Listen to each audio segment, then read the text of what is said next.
that the children have an easier time communicating with the spirit realm. They are naturally just more open to that realm. And for, I guess, the simplest explanation, their energy has not been bogged down by life.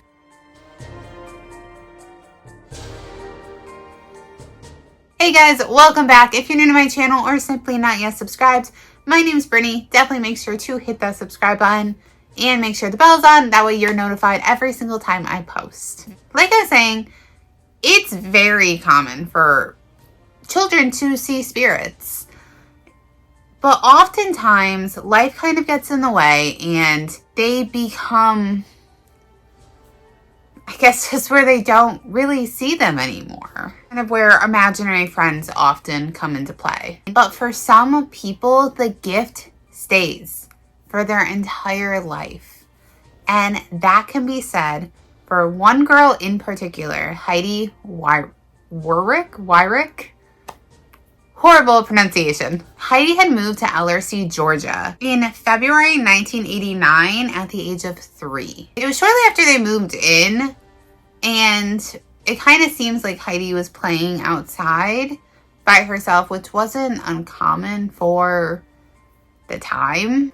But anyways, Heidi had told her mother that there was a man by the name of Khan at the door. She described Khan as having white hair, having shirt that was covered in blood, and a bandage on his hand that also had blood on it. Obviously, her mom was pretty scared, that her daughter was interacting with this person.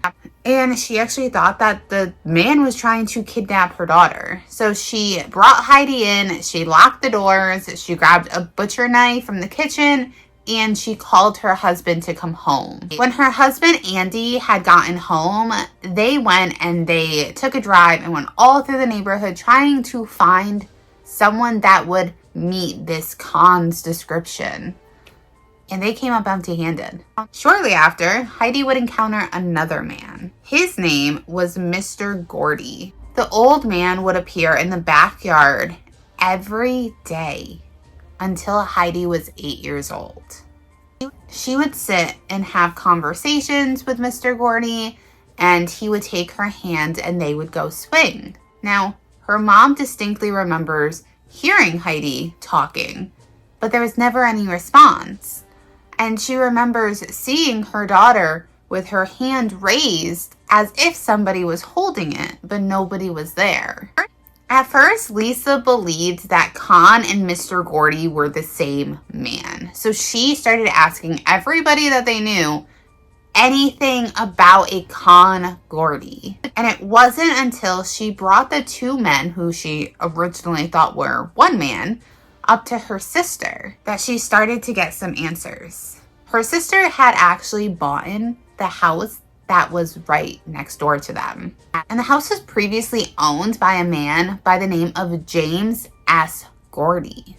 Lisa reached out to Catherine Lexford, who owned the house on the other side. It was like another neighbor. And she did confirm that James Gordy did pass away in 1974. Between the confirmation of Catherine and actually physically seeing James Gordy's name on her sister's home deed, Lisa was convinced that her daughter was actually seeing Mr. Gordy. James Gordy owned a real estate company in Columbus and was also a Sunday school superintendent at the Ellison Methodist Church for many years during his life. I'm congested, so I don't know if you can hear that. I'm sorry. Although Catherine had no pictures of Mr. Gordy, she did confirm that Heidi's description of him was pretty accurate. Mr. Gordy had gray hair and was always seen wearing a suit, tie, and black shiny shoes. Catherine brought over family photos for Heidi to look at.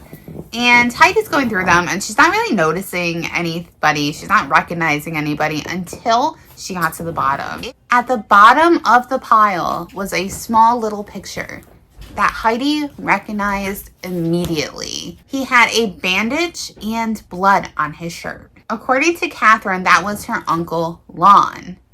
Lon had lived there when he was a young man, and he had lost his hand in a cotton gin in Ellerslie before he was 20 years old. Sadly, Lon had lost his life in 1957 due to cancer, but it seemed as though the spirit told Heidi that his name was Lon, and Heidi was trying to say Lon or misheard it, and it was coming out Con. Heidi would interact with these two spirits for the next 4 years.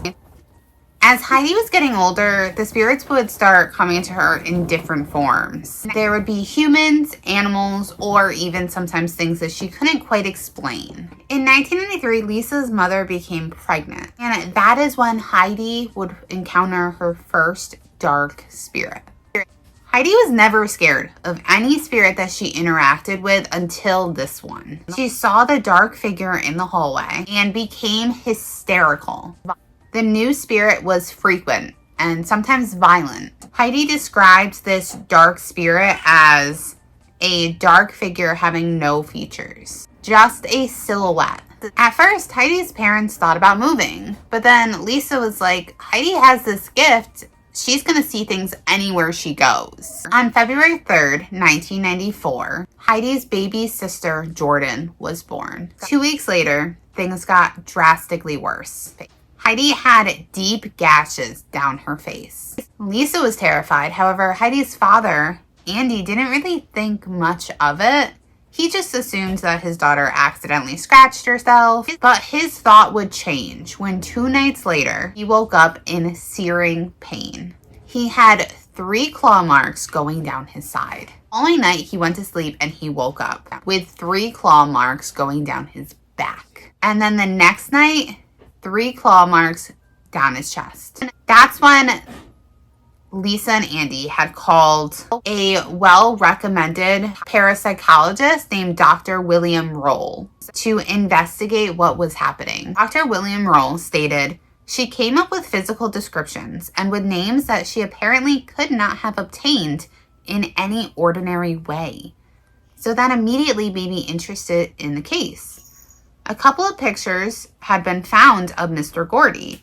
The hope was that Heidi would be able to identify Mr. Gordy's pictures if they were presented to her with a number of other photographs.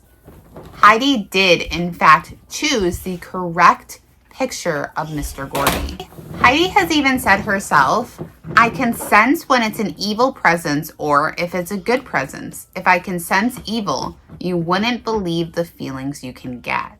I've been literally sick to my stomach. Now, it didn't take long for the media to pick up on Heidi's story, and this put a global spotlight on the family. And with anything, there was, of course, skeptics. People would leave hateful comments about Heidi on message boards and paranormal websites, which is just horrible because she was a literal child. Even with everything, Heidi did her best to live a normal life. She got married to her husband, Aaron, and she started a career in the medical field. She still sees spirits to this day, and she still sees that one mysterious dark figure. Let me know what you guys think about Heidi's story down below. Let me know if you've ever heard of it. Next, hear about what I do that we're talking while we were eating pepperoni wraps. You heard about it when I was telling Daddy about it? I'm going down. Okay. Make sure to like this video. And comment down below and subscribe to the channel. Bye!